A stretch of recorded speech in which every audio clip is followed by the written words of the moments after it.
S'il y a un mot qui résume notre liturgie du premier dimanche de l'Avent, c'est bien le mot « veiller ».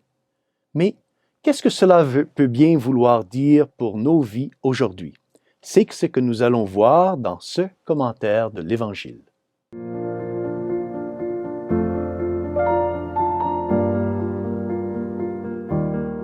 Au nom du Père et du Fils et du Saint-Esprit, Amen. Chers frères et sœurs, Salve Maria et bienvenue au commentaire de l'Évangile pour ce dimanche. Aujourd'hui, c'est le premier jour de l'Avent et l'Église catholique commence aujourd'hui une nouvelle année liturgique appelée l'année B. Les cycles liturgiques sont préparés par l'Église et bien sûr guidés par le Saint-Esprit pour nous accompagner dans notre chemin quotidien avec le Seigneur. Ils sont en effet une sorte de symbole de la vie de chacun de nous, car les différentes saisons liturgiques nous rappellent les différentes étapes de notre vie. Le temps de Pâques, par exemple. Le temps de Pâques nous parle de l'espoir de notre future résurrection et de notre vie éternelle au ciel. C'est une période de joie. Le carême, aussi, par exemple, nous rappelle la brièveté de cette vie, comment cette vie est courte, et nous aide à préparer le voyage final qui accompagne la mort.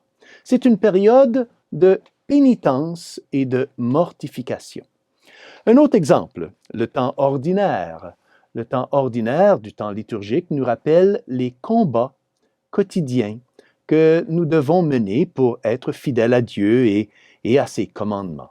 C'est une période de réflexion et de fidélité. À quoi le temps de l'Avent nous invite-t-il à réfléchir? L'Avent nous rappelle donc normalement la pénitence. En effet, frères et sœurs, la pénitence, c'est important. Mais la note caractéristique de l'Avent, ce n'est pas celle de la pénitence, mais celle de la préparation. Préparation à la venue de notre Seigneur Jésus-Christ. Le nom même le suggère, l'Avent. L'Avent qui veut dire l'arrivée ou la naissance de notre Seigneur. Mais quelqu'un pourra peut-être me demander, « Père, vous dites que notre Seigneur Jésus-Christ reviendra nous visiter. Qu'est-ce que cela signifie? Qu'est-ce que cela veut dire? » Eh bien, les pères de l'Église ont souvent parlé des trois avènements de notre Seigneur Jésus-Christ. Le premier avènement de notre Seigneur, c'est son avènement dans la chair, lorsqu'il prit notre nature humaine et naquit de la bienheureuse Vierge Marie. La seconde venue, c'est la venue de notre Seigneur dans la gloire et la splendeur à la fin des temps pour juger les vivants et les morts. Là, il ne viendra plus comme un homme fragile qui a été jugé, persécuté et condamné à mort. Non, le Seigneur viendra à ce moment-là en tant que juge et en tant que roi et seigneur de l'univers. Entre ces deux événements, ces deux avènements, notre Seigneur vient toujours vers chacun de nous. Il nous visite, par exemple, à chaque fois que nous recevons la Sainte Communion, lors de la messe. Il vient à nous aussi spirituellement, chaque fois qu'il nous visite avec, par exemple, des grâces ou des consolations ou même des invitations spirituelles à la conversion ou à la prière. Le Seigneur vient même lorsque nous souffrons, oui, et que nous portons nos croix quotidiennes.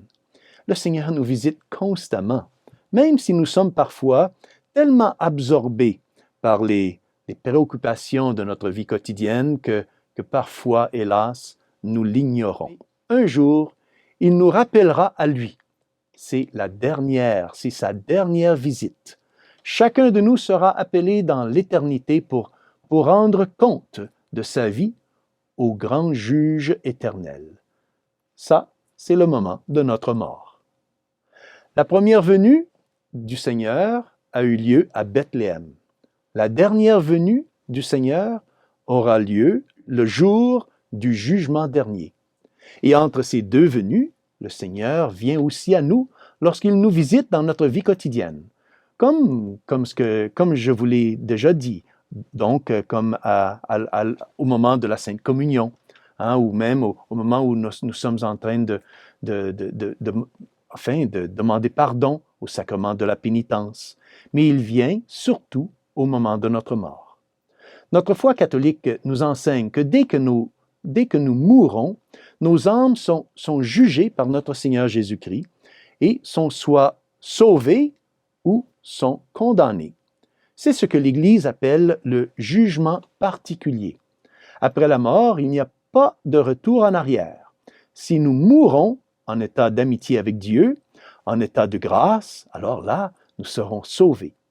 Il est possible cependant, oui, que nous ayons peut-être à passer par le purgatoire afin d'être purifiés et enfin préparés pour être ainsi admis à la vision béatifique de Dieu.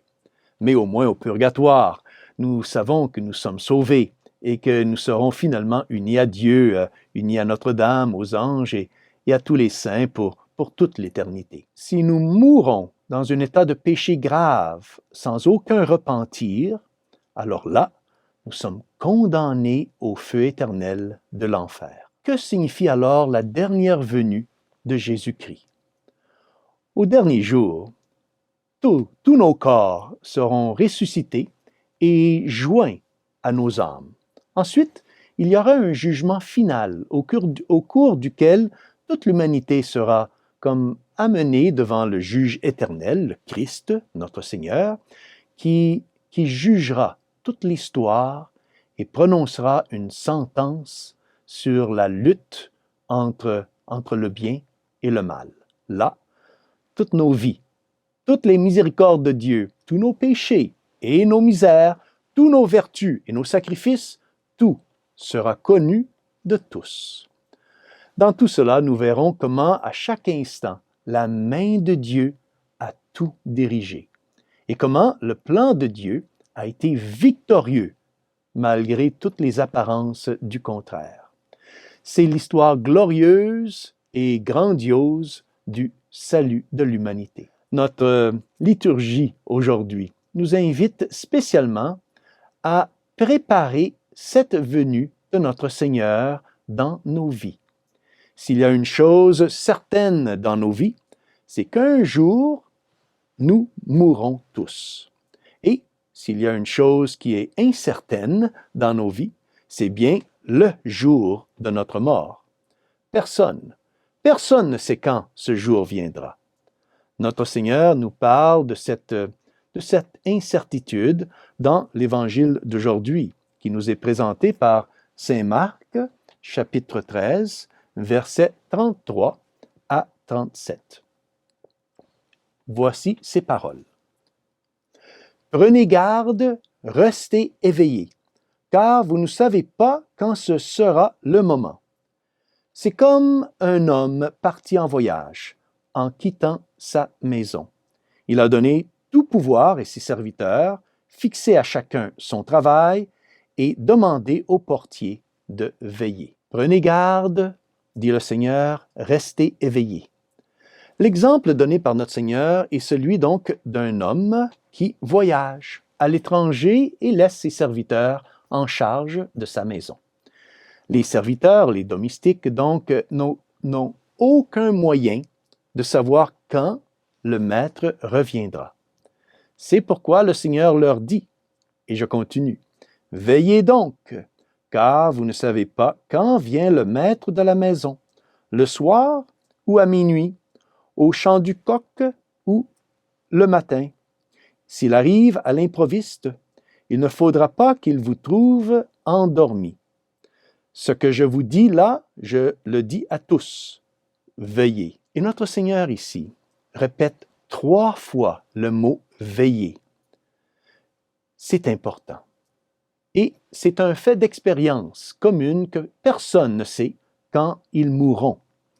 Comme, enfin, combien de jeunes hommes et jeunes femmes semblent penser nonchalamment qu'ils vivront comme éternellement. Mais ça, ce n'est qu'une grande illusion.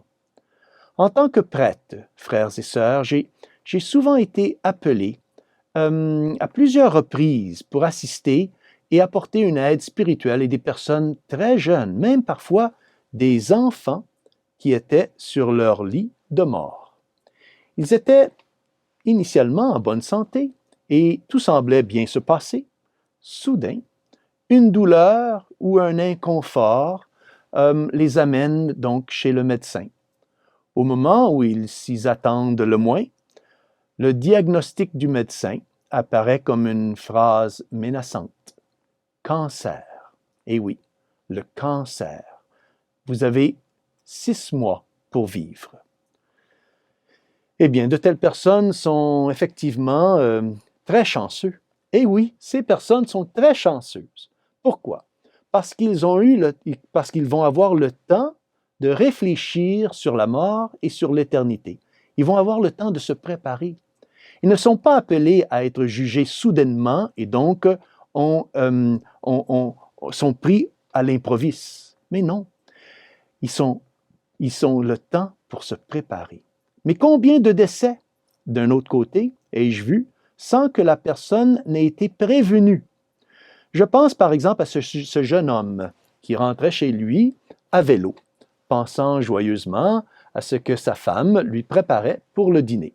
Et alors, sur le vélo comme ça, tout d'un coup, bang, un accident. Et quelques instants plus tard, son âme était devant Dieu pour son jugement personnel. Je connais même des cas de ces adolescents qui pensent que la mort, ce n'est rien, et donc se laissent emporter, malheureusement, par le vice et le péché, car pour eux, il n'y a ni mort ni éternité.